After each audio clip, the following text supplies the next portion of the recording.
اب ایک مسئلہ پیش آتا ہے جو بڑا معرکۃ لا رہا ہے کہ مرد کسی بوڑھی عورت کو کتنا دیکھ سکتا، مرد کسی بوڑھی عورت کو کتنا دیکھ سکتا ہے؟ تو دیکھیے، مرد حضرات کسی بوڑھی عورت کو اتنا دیکھ سکتے ہیں جتنا عام حالات میں وہ بوڑھی عورت اپنے جسم کو کھولتی، ان کو دیکھنے کی اجازت ہے۔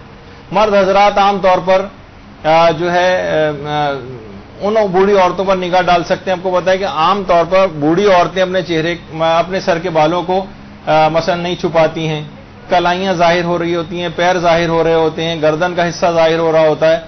تو مرد حضرات بوڑھی عورتیں عام طور پر جتنے جسم کو نہیں چھپاتی ان کو دیکھ سکتے ہیں۔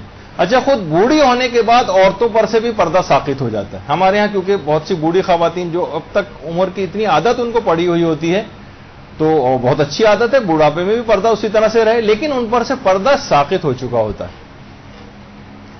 پردہ ان کے اوپر سے، ابھی تفصیل آ رہی ہے اس کی، پردہ ان پر سے ساقط ہو چکا ہوتا ہے، لیکن پھر بھی وہ کرنا چاہیں تو بہت اچھی بات ہے، ثواب ملے گا۔ لیکن اگر وہ پردے کی ان کی مخالفت ہو جائے، اپنے اوڑھنی کو، اپنے چادر کو اپنے سر سے اتار دیں، اسکارف کو سر سے اتار دیں، تو اس میں کوئی ممانعت اور حرج کی بات نہیں ہے، اور اس میں کوئی مذائقہ نہیں ہے اگر ایسا کچھ ہو جائے۔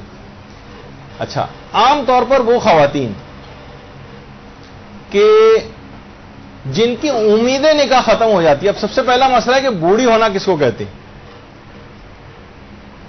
تو کوئی اگر عورتوں سے پوچھا جائے تو ایک عورت بھی نہیں نظر آئے گی جو اس بات کو مانے کہ میں بوڑھی ہو گئی۔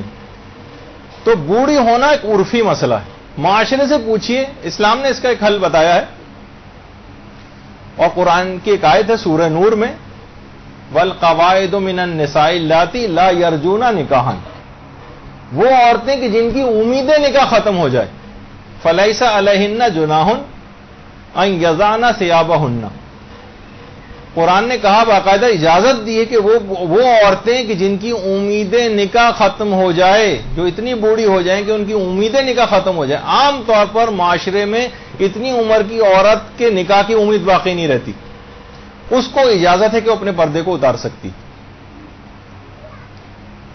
غیر متبرجات بزینت، بس صرف یہ شرط ہے اس کے اندر کہ وہ اس نے کوئی زینت وغیرہ نہ کی ہو، یعنی بوڑھی ہو، ابھی خیر اس کی تفصیل آگے چل کر ابھی آ رہی، تو وہ چاہے تو اپنے پردے کو اتار سکتی ہے، اس میں کوئی حرام نہیں ہے، کوئی برائی والا پہلو نہیں ہے، لیکن اگر وہ پھر بھی پردہ کنٹینیو کر رہی ہے تو اس میں بھی کوئی حرج نہیں، ثواب ملے گا بلکہ اس کو۔ لیکن قرآن نے اس کو اجازت دی ہے کہ بوڑھی عورتیں اپنے پردے کو اتار سکتی ہیں۔ بس مسئلہ یہاں پر پیش آتا ہے کہ بوڑھی عورت کسے کہتی ہے؟ بوڑھی عورت ہونے کا معیار یہ ہے کہ اس کی امید نکاح ختم ہو جائے۔ امید نکاح کس معاشرے کے اندر رہ رہی ہے، وہاں دیکھا جائے گا اس معاشرے میں امید نکاح کب ختم ہوتی۔ مثلا اگر ابھی الزبتھ ٹیلر کا انتقال ہوا کچھ عرصے پہلے، ان کی تو 80-85 سال میں بھی امید نکاح ختم نہیں ہوئی تھی اور بار بار شادیاں ہوتی تھیں، تو وہاں کا معاشرہ بالکل ایک الگ ہے۔ وہاں پر کسی بھی عمر میں شادی کرنا، وہاں پہ اس کا مطلب یہ ہے کہ بہت آگے تک کی جو ایجز میں چلی جاتی ہیں خواتین، 60-65 سال، تو وہاں تک ان کی شادیاں ویسی ہو رہی ہوتی ہیں اور امید نکاح ختم نہیں ہوتی۔ لیکن پاکستان کے مثلا ماحول اور معاشرے کی بات کریں تو یہاں پر آپ خود مجھ سے زیادہ آپ بہتر بتا سکتی ہیں کہ یہاں پر صورتحال کیا ہے۔ کیا مثلا 50 سال کی عورت ہو جائے، 55 سال کی عورت ہو جائے، اس کی امید نکاح باقی رہتی ہے یا باقی نہیں رہتی؟ عمر کے اعتبار سے آپ یہ نہیں کہہ سکتے کہ 55 سال کی ہو گئی تو اس کی امید نکاح ختم ہو گئی۔ یہ عورت کی خود فزیک کے اوپر بھی ڈیپینڈ کرتا ہے، اس کی جسمانی حالت۔ بہت سی عورتیں اتنی ویل مینٹین عمر کے اعتبار سے ہو گئی ہیں، مثلا 60 سال کی بھی ہو گئی، لیکن اپنے آپ کو یوگا کی ایکسرسائزز کر کے اور اپنے جسم کو بالکل فٹ انہوں نے رکھا ہوا ہے، اور کہیں سے بھی لوگ حیران ہوتے ہیں، اچھا ان کی عمر اتنی ہے، عمر کے اعتبار سے کبھی دیکھیں، لیکن پتہ چلا اپنے آپ کو ویل مینٹین کیا ہوا ہے۔ اب ان کی امید نکاح، یعنی اب اس ایسی عورت کو اگر شک ہو کہ میری نکاح ختم ہوئی یا نہیں ہوئی، تو یہ سمجھے گی کہ میری امید نکاح اب بھی ختم نہیں ہوئی ہے اور اس کو ویسے ہی پردہ کرتے رہنا واجب ہے جب تک اس کو یہ شک رہتا ہے۔ لیکن جیسے ہی اس کو یہ یقین ہو جائے عورت کو خود کہ اب میری امید نکاح ختم ہو گئی، اس کے اوپر سے پردہ ساقط ہو جاتا ہے۔ تو اب لیکن اس کو دیانتداری سے خود فیصلہ کرنا ہے، اور اس میں کوئی عمر کی ایک حد مقرر بیان کرنا مشکل ہے۔ جیسے ہم نے ممیز بچے میں کہا تھا کہ ہم ایک عمر بیان نہیں کر سکتے کہ 14 سال کا ممیز ہوتا ہے، 13 سال کا ہوتا ہے، 12 سال کا ہوتا ہے۔ اسی طرح سے کسی بھی عورت کے بوڑھے ہونے کا معیار معاشرہ ہے۔ معاشرہ اگر کہہ دے بھائی اس عمر کی عام حالات میں، خصوصی حالات میں تو 100 سال میں بھی شادی ہو سکتی ہے، عام حالات میں اس عمر کی عورتوں کی شادی نہیں ہوتی اور ان کی امیدیں نکاح ختم ہو جاتی ہے. ایسی عورتوں کو بوڑھی سمجھا جاتا ہے اور بوڑھی چاہیں تو اپنے پردے کو اتار سکتی ہے. لیکن یہ فیصلہ معاشرے کو دیکھتے ہوئے عورت کو خود کرنا ہے, کیونکہ اس کے اور پروردگار کے درمیان معاملہ ہے, کیونکہ پردہ کرنے کا مسئلہ اس کا اپنا ہے. اچھا, اور عورتوں سے پوچھا جائے تو ظاہر ہے وہ تو نہیں مانیں گی. اور جب بھی لوگ مذاق میں یہ بھی کہتے ہیں کہ یہی وجہ ہے کہ آج تک کوئی صدر پاکستان عورت نہیں بن سکی, کوئی کانسٹیٹیوشن میں کہ 40 سال کی عمر کم سے کم صدر کی ہونی چاہیے, اور عورت کوئی پورے پاکستان میں 40 سال کی نہیں. تو اس لحاظ سے امید نکاح کا ایک مسئلہ یہاں پر پیش آ سکتا ہے. اچھا, اب 2 شرطیں اس کے اندر ہیں.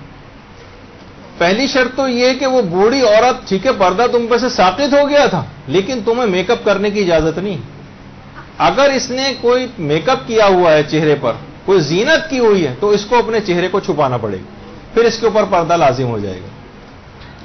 اور یعنی پھر پردہ ساقط نہیں ہوگا. تمہیں بوڑھے ہونے کی وجہ سے جو ایڈوانٹیج ملا ہے, تم جعلی طور پر اگر جوان ہونے کی کوشش کرو گی تو پھر پردے کے احکام تم پر آ جائیں گے. یعنی اسلام یہ کہتا ہے. تو بہرحال یہ اپنی جگہ پہ معاملہ رہا. اچھا, اب یہ تو تھا مرد کسی بوڑھی عورت کو کتنا دیکھ سکتا ہے. مرد کسی بوڑھی عورت کو عمومی حالات میں جتنے جسم کو کھولتی ہے اس کو دیکھ سکتا ہے, کیونکہ اس میں سے پردہ ساقط ہو چکا ہوتا ہے. عورت کسی بوڑھے مرد کو کتنا دیکھ سکتی, پھر وہی مسئلہ آ جاتا ہے کہ عورت کسی بوڑھے مرد کو فقط اتنا دیکھ سکتی ہے جتنا اپنی تقلید کے مطابق کسی جوان مرد کو دیکھ سکتی ہے, اور جوان مرد کو صرف وہی کہ جتنا عمومی حالات میں جسم کھلا رکھتا ہے. الگ سے کوئی خصوصیت بوڑھے مرد ہونے کی وجہ سے عورت کو نہیں مل رہی. اس کا مطلب ہے کہ خدا زیادہ احکامات آپ لوگوں کے لیے قرار دے کر آپ کے لیے زیادہ مواقع مہیا کیے ہیں اطاعت خدا کے اندر زیادہ آگے بڑھنے کی. یہ جتنے احکام آپ سن رہی ہیں نا خواتین کو, تو اتنے جتنی پروردگار کے احکام آپ کے سلسلے میں ہوں گے, جتنا عمل کریں گے اتنا زیادہ آپ کے سر تسلیم خم کریں گے, اتنا ہی آپ کا درجہ خدا کے نزدیک بڑھتا چلا جائے گا. برحمتک یا ارحم الراحمین وصلی اللہ علی محمد وآلہ الطاہرین.